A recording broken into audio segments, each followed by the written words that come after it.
महेंद्र साहू, जिसकी शादी सोमा साहू से 2010 में हुई थी, 2018 में महेंद्र साहू का एक्सीडेंट हुआ जिसमें उसके दोनों पांवों में चोट लगी, जिससे उसके दोनों पांव लगभग 80% काम करना बंद हो गए और वो विकलांग हो गया। कुछ वर्षों से महेंद्र साहू की पत्नी सोमा उसकी विकलांगता का फायदा उठाकर किसी गैर मर्द के साथ संबंध बनाकर रह रही है, ऐसा महेंद्र साहू का आरोप है और महेंद्र के पास सबूत भी है। इस घटना की जानकारी समय समय महेंद्र ने पुलिस को लिखित रिपोर्ट के जरिए भी दी। महेंद्र का कहना है कि पुलिस भी उसकी रिपोर्ट पर कोई कार्यवाही नहीं कर रही है। महेंद्र ने बताया कि उसकी पत्नी उसके बॉयफ्रेंड के और उसके परिवार के साथ मिलकर जो घर महेंद्र ने खरीदा था उस पर कब्जा करना चाहती है, इसलिए उसकी पत्नी विकलांग महेंद्र के ऊपर झूठे मुकदमे करती है। कुछ दिनों से महेंद्र इधर उधर होटल में मारा मारा फिर रहा है। महेंद्र की पत्नी जिसके साथ वर्तमान में रह रही है, उस शख्स की पत्नी ने पहले भी चैनल के माध्यम से अपनी समस्या को मीडिया के सामने रखा था, जिसको देखकर महेंद्र साहू मीडिया से बात करने पहुंचा।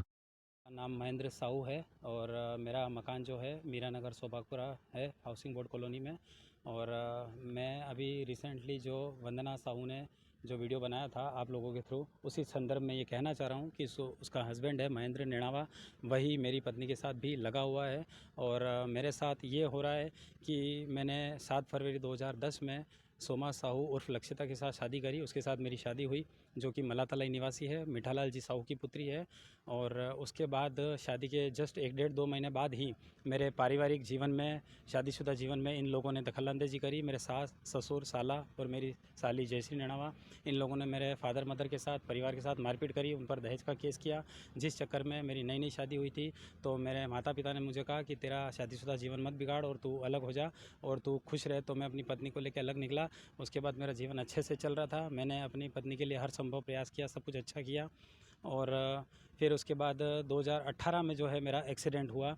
और मेरा 18 में एक्सीडेंट ट्रक से हुआ, जो कि बहुत ही गंभीर एक्सीडेंट हुआ, जिससे मेरे पैरों की मतलब विकृति आ गई, विकलांगता आ गई 60-70%, जिससे थोड़ा शारीरिक अक्षमता हो गई।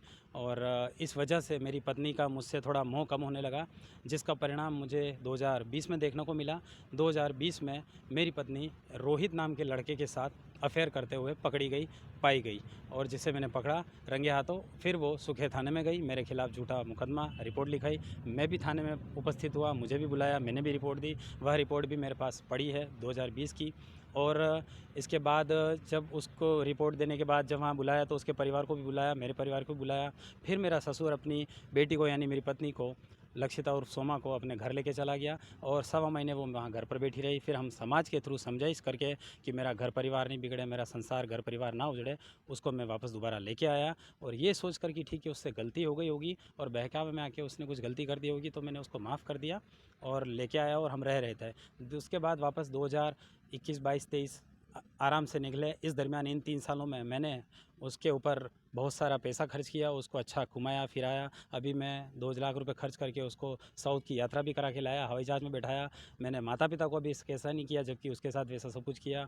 उसको अभी मैंने सक्षम बनाया, पार्लर का कोर्स कराया, उधार पैसा ला के 75,000 रुपये घर के नीचे पार्लर बनाया। ये सब कुछ हुआ। उसके बाद 2020 में ये सब घटना घटित हो गई और 2024 में दोबारा फिर से उसकी जो वो फितरत नहीं बदली और उसके जो मन में दगा था, और वापस 2024 में फिर अभी एक महेंद्र नेणावा नाम के लड़के के साथ उसका जो है अफेयर पकड़ा गया। इसकी सूचना मुझे तब मिली जब मैं अपनी नौकरी के दरमियान बनारस गया हुआ था मीटिंग में, और 3 मई को दोबारा बनारस से आ रहा था। तो रात को जब मैं पहुंचा घर पे मीटिंग से, तब मेरी पत्नी और मेरा साला बाहर रोड पे खड़े थे। मेरी बेटी को घर के अंदर बंद कर रखा था और इस 8-10 दिन के दरमियान वो मेरा पूरा घर का लाखों रुपए सामान, कपड़े, जेवर लत्ते, सोना चांदी, पार्लर का सामान, गाड़ी, मोबाइल, सब कुछ ले जा चुकी थी।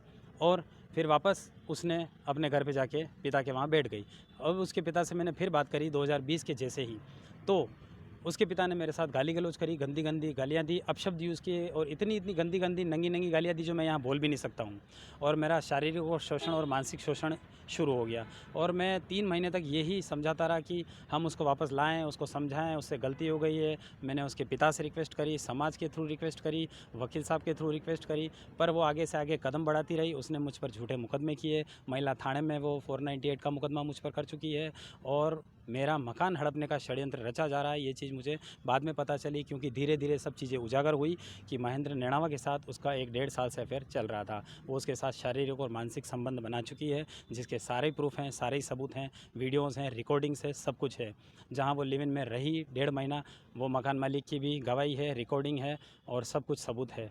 अब ये है कि मेरी पत्नी मेरे घर पे कब्जा करके बैठी हुई है। महेंद्र नेणावा, जो कि उसका हस्बैंड बना हुआ है, मेरी बेटी को भी उसने कब्जे में कर लिया है और मेरे को घर से बाहर निकाल रखा है। 3-4 दिन से मैं मेरा दर दर भटक रहा हूँ। ना खाने पीने की व्यवस्था है, ना रहने को ठिकाना है। मेरा घर ले लिया है, घर का सारा पैसा मैंने चुकाया है। 2018 में मैंने मेरा मकान ख़रीदा था, लोन लेकर ख़रीदा था, अपने पैसे से ख़रीदा था। अपनी जीवन भर की मेरी मेहनत की कमाई है, मेरी जीवन भर की पूंजी है।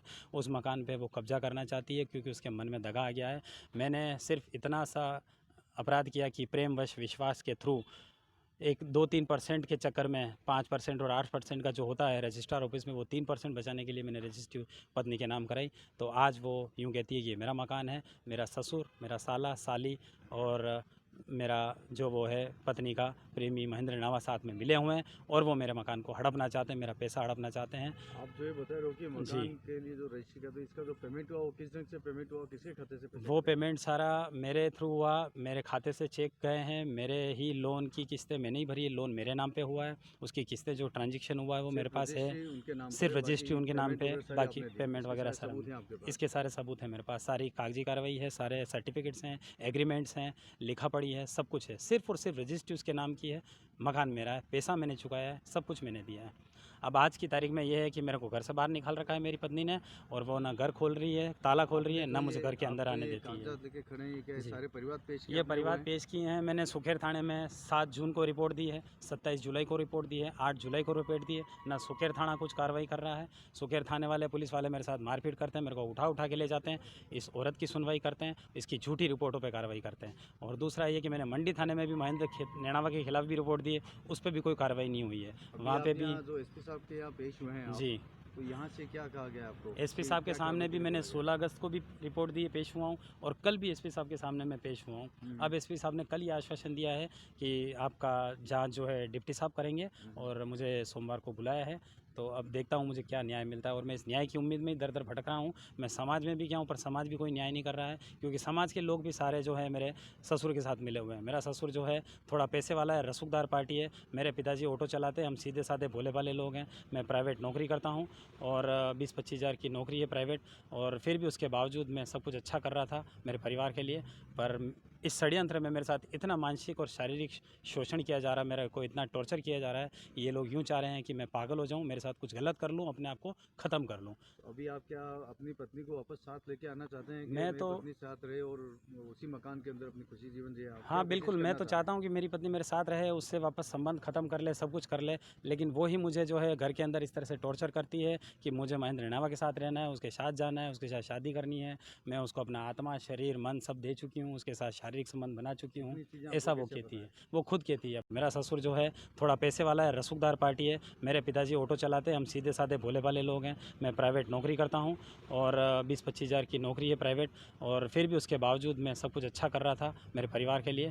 पर इस षड्यंत्र में मेरे साथ इतना मानसिक और शारीरिक शोषण किया जा रहा है, मेरे को इतना टॉर्चर किया जा रहा है। ये लोग यूँ चाह रहे हैं कि मैं पागल हो जाऊँ, मेरे साथ कुछ गलत कर लूँ, अपने आप को ख़त्म कर लूँ। अभी आप क्या अपनी पत्नी को वापस साथ लेके आना चाहते हैं कि मैं तो पत्नी साथ रहे और उसी मकान के अंदर अपनी खुशी जीवन जिए? हाँ बिल्कुल, मैं तो चाहता हूँ कि मेरी पत्नी मेरे साथ रहे, उससे वापस संबंध ख़त्म कर ले, सब कुछ कर ले। लेकिन वो ही मुझे जो है घर के अंदर इस तरह से टॉर्चर करती है कि मुझे महेंद्र नेणावा के साथ रहना है, उसके साथ जाना है, उसके साथ शादी करनी है।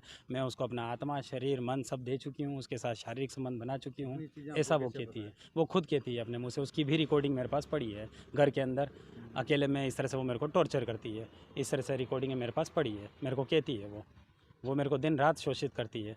और ये इस षड्यंत्र में ये सब जने शामिल हैं। जयश्री नेणावा, मीठालाल जी साहू, कुलदीप साहू, तुलसी देवी साहू, महेंद्र नेणावा, इस तरह से ये सब मिल के षड्यंत्र कर रहे हैं। और मीठालाल जी की बेटे की पत्नी हिमानी ने ही मुझे ये सब कुछ बताया है कि 1.5-2 साल से इनकी ये प्लानिंग चल रही है कि ये मेरी शादी उसके साथ करना मतलब मेरी वाइफ की शादी उस महेंद्र नेणावा के साथ करना चाहते हैं। क्योंकि मेरा एक्सीडेंट होने की वजह से और शारीरिक जो विकृति आने की वजह से ये मेरी पत्नी का मुझसे मोह भंग होता जा रहा है। उसको ये लगता है कि मैं सक्षम नहीं हूँ, जबकि मैं आज भी नौकरी कर रहा हूँ, कमा रहा हूँ और जीवन यापन कर रहा हूँ, घर पाल रहा हूँ, पोस रहा हूँ, और मैं सक्षम हूँ सब कुछ करने में। पर इनके मन में दगा आ गया है, ये मेरा मकान हड़पना चाहते हैं।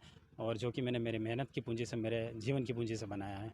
इनके मन में दगा आ गया है तो मैं प्रशासन से, पुलिस वालों से, आईजी साहब से, एसपी साहब से न्याय की गुहार करता हूँ। समाज से भी न्याय की गुहार करता हूँ। और समाज भी कुछ नहीं कर रहा है, इसलिए वो महेंद्र नैनावा बेधड़क होके क्राइम अपराध करता जा रहा है। उसकी वंदना के साथ भी दूसरी शादी है, मेरी पत्नी के साथ तीसरी शादी है, और इससे पहले भी वो 4-5 औरतों का शोषण कर चुका है। ऐसा समाज में कहा जाता है उसके बारे में। आप जांचबीन तफ्तीश कर सकते हैं, पड़ताल कर सकते हैं।